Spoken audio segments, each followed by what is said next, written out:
ano talaga yung nangyari, imbis na yung mga taong nagsusumbong, imbis na yung mga taong nagsasalita. Ang problema, pati tayo, naman, tayo may kaso ngayon.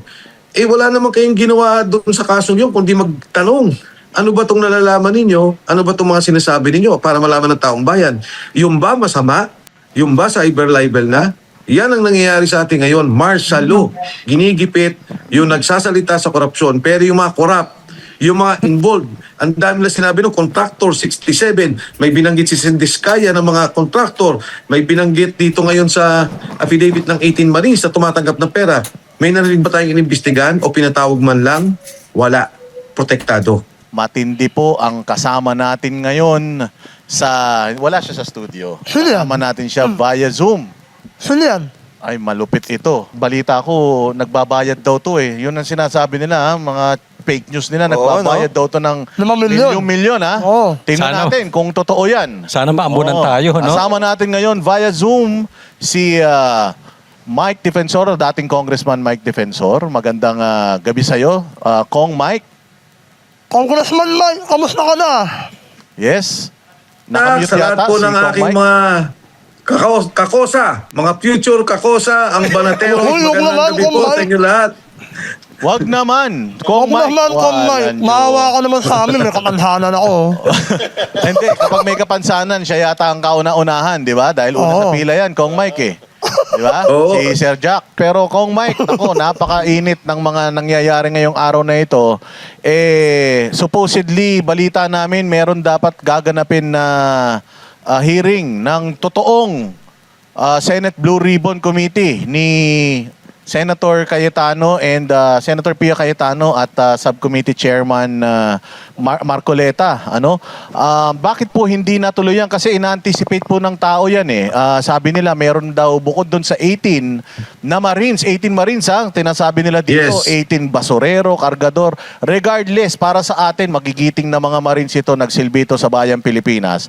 Bukod sa 18, meron pa daw 14 na susulpot. Hindi po natuloy. Ano po ang balita dyan, Kong Mike?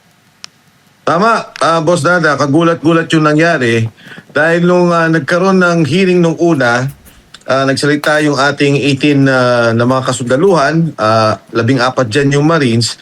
Matapos noon, nagpatawag si Senator Erwin Tulfo. At gusto ko lang ibalita kung ano nangyari. Nagpunta doon yung ating kasundaluhan, yung 18, kasama si Attorney Baligod. Ang katunayan, dapat kasama nila ako pero wala naman talaga akong official na invitation. Ngayon, nag-coordinate kami dahil ang sabi ni Attorney Baligod, kung maaari, bago sana kami pumunta sa hearing na yon, ay pumunta muna kami sa miyembro ng totoong Blue Ribbon Committee na pinapangunahan ni Senator Pia Cayetano at ni Senator Dante Marcoleta. Kaya nga ang nangyari doon, pumunta muna sila kay Senator Robin Padilla. Pero, bago sila nakapasok, siguro nalaman nung nag-hearing, di ba? Hindi na naman hearing, consultative hearing na ang tawag eh. Hindi naman na investigation na Consultative legislation. meeting. Oo, consultative meeting. Alam niyo ba, inabot sila magmula doon sa gate, doon sa unang papasukan mo sa Senado, hanggang doon sa lobby, humigit kumulang 1 oras at kalahati silang naghintay.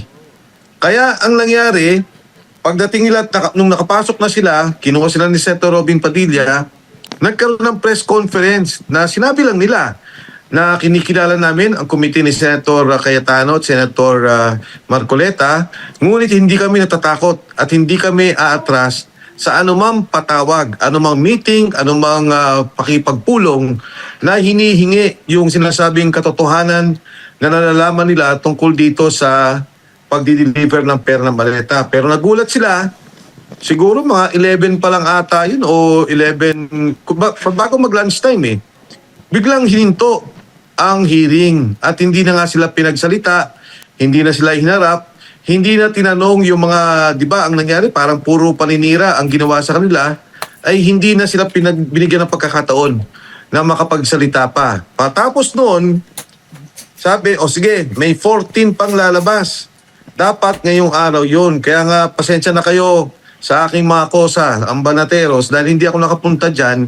Dire-diretso yung meeting dahil ang nangyari, nagkaroon ng kaguluhan dahil hindi nga makakaroon. Isinara ang Senado, maging ang website nila, sira, hindi ka pwede mag-login, hindi ka pwede mag-register. Nagkaroon ng mga barbed wire na mga harang sa Senado at hindi sila nagpapapasok. Basta skeletal force lang daw ang pwede doon at walang hearing na magaganap sa Senado. Kaya po hindi natuloy yung 14 na dapat na magsasalita pa. Kung Mike, naniniwala ba kayo na nahack talaga yung system ng Senado? Hindi. Tingin ko sila talaga ang nagpabagsak ng system ng Senado at sila din ang nag-call na yung threat. Hindi rin ako naniniwala dyan. NBI nga mismo nagkaroon ng problema eh. Oh. Sila yung nagkaroon ng barilan. Sila yung gustong pumasok sa loob ng Senado at ngayon sinasabi sa kanila daw nang galing na may threat. At ngayon ko lang nalaman hapon, yung threat pala nanggagaling pa doon sa 18. Doon sa 80 na kasundaluhan na wala namang gusto kundi magpunta sa Senado at sa Blue Ribbon Committee hearing upang sila ay makapagsalita at madinig kung ano ang nalalaman nilang katotohanan, kung ano ang nalalaman nilang storya sa bawat pagdi-deliver ng maleta, bawat pagbibigay ng pera na naganap at karugtong nung sinasabi nating malawakang korupsyon sa flood control scandal. Kung may, totoo ba yung kanina na namimigay ka ng 5 milyon, na namigay ka ng 5 milyon sa mga Marines? Totoo ba Alam mo, yan? Sir Jack, walang katotohanan yung kwento na yan. Yung mga sundalo natin, lumabas yan, nauna si Gutesa, na gusto rin nilang at pinabago nilang affidavit, sinasabi daw, inoperang ko ng pera kasama si Senator Marcoleta. Walang katotohanan yung 5 million na yan dahil yung mga sundalong yan gusto lang magsalita ng katotohanan kung ano ang alam nila sa flood control scandal. Yung pinagbatayan nila ngayon na bagong affidavit, yung kinikwento ni Attorney Melvin Matibag, ay kwento lang sa kanya na nanggaling din sa kwento daw ng isa doon sa mga marino. So dalawang beses na kwentuhan to. At yung sinasabing 5 billion na nga daw, nag-offer daw at ito pa lang daw nabigay. Wala pong katotohanan yan. Ang mga kasundaluhan natin, sila pa nga ang nag-offer ng pera. Sila pa ang nagbibigay ng pera para papirmahin yung mga sundalo. Pero yung mga taong yan, hindi na ho yan babaliktad. Dahil sila, nagulat sila nung nakita nila yung nagkakaroon ng investigasyon na bilyon-bilyon yung pera at yung palang binibit-bit nilang pera ay doon na lang galing. Kasi alam nyo, si Saldico, bago pa man tong hearing na to, isang kontraktor. Kaya yung mga nagtrabaho kay Saldico nung araw, meron namang sinasabi sila, no? Nag-deliver dito, nag-deliver. Sabi nila, nung nakita ho namin yung Committee on Appropriations, nung siya ang maging tagapangulo, doon ho namin nakita ang grabing delivery 3 times a week. Mali-maletang pera. Kaya wag naman po nilang masyadong maliitin yung ating mga kasundaluhan na sinasabi nila, kargador, maleta boys, at ngayon nagsasalita dahil sa pera. Meron pa rin mga tao na nagmamahal sa bansa.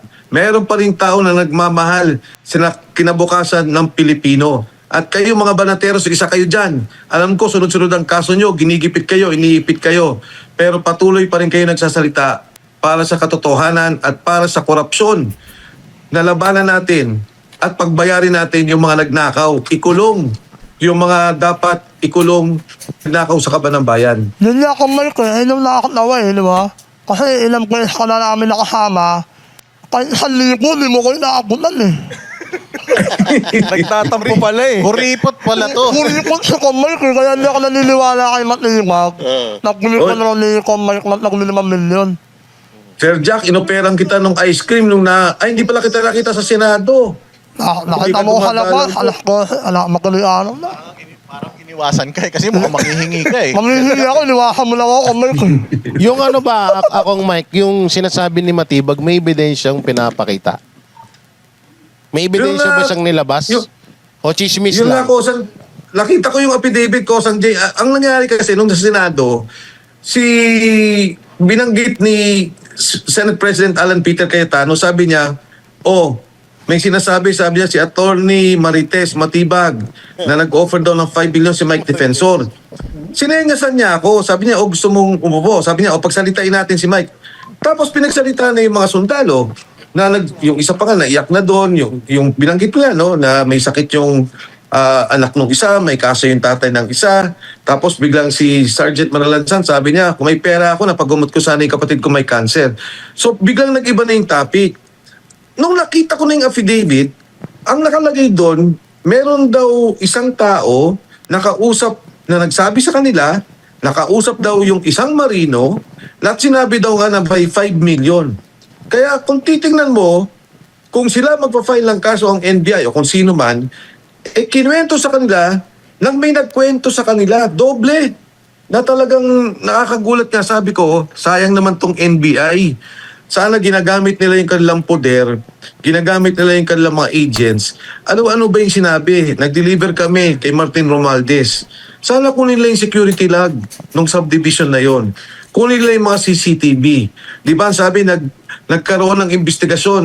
Ang ICI, dinadala namin sa Maida, sa Raffles. Sana kunin nila yon. Tingnan nila yon.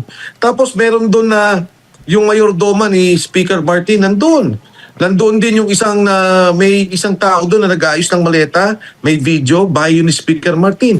Sana ito yung mga bagay na tinitingnan, imbis na yung, di ba, yung korupsyon. Ano talaga yung nangyari? Imbis na yung mga taong nagsusumbong, imbis na yung mga taong nagsasalita. Ang problema, pati tayo, tayo may kaso ngayon. Wala naman kayong ginawa doon sa kaso yun, kundi magtanong.